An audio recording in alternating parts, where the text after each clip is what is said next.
commence par 3 infos à retenir dans l'actualité et cette escalade autour du dossier ukrainien qui accroît la fébrilité des marchés. La crainte d'un conflit armé fait tanguer les bourses occidentales.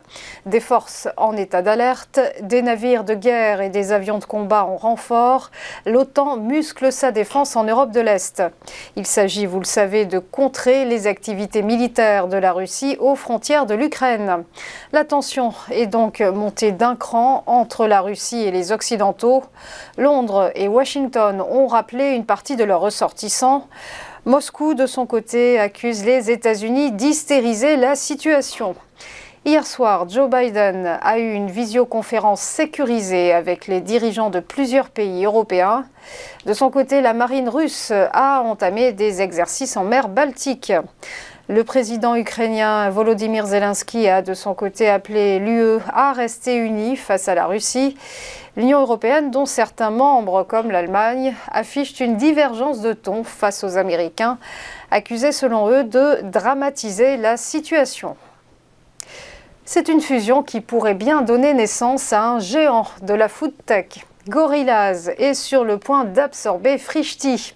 L'opérateur allemand de quick commerce, alléché par la start-up française, deviendrait ainsi le numéro 2 de la livraison rapide alimentaire en France, avec 17% au moins du gâteau.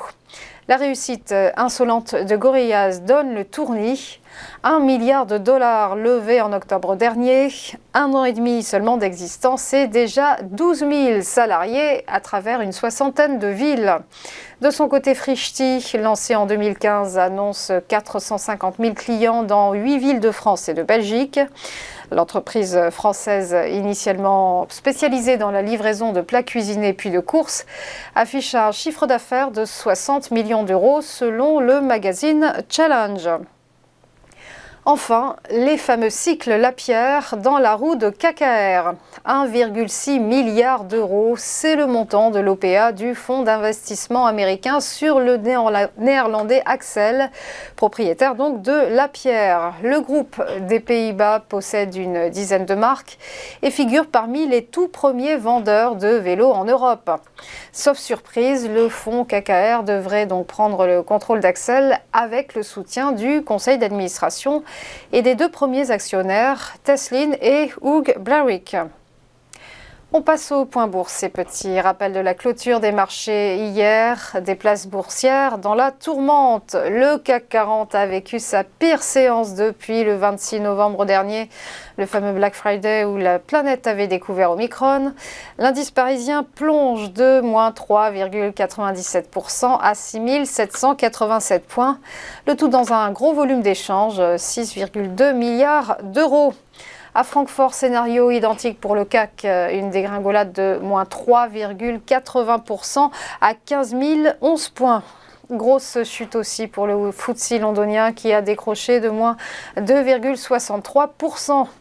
Du côté de Wall Street, la journée avait bien mal commencé également avec des pertes de plus de 3% en moyenne, mais les indices ont effectué une véritable remontada. Et au final, Wall Street termine sur une note positive. Le Dow Jones prend 0,30%, le S&P 500 avance de plus 0,29% et le Nasdaq Composite progresse de plus 0,63%.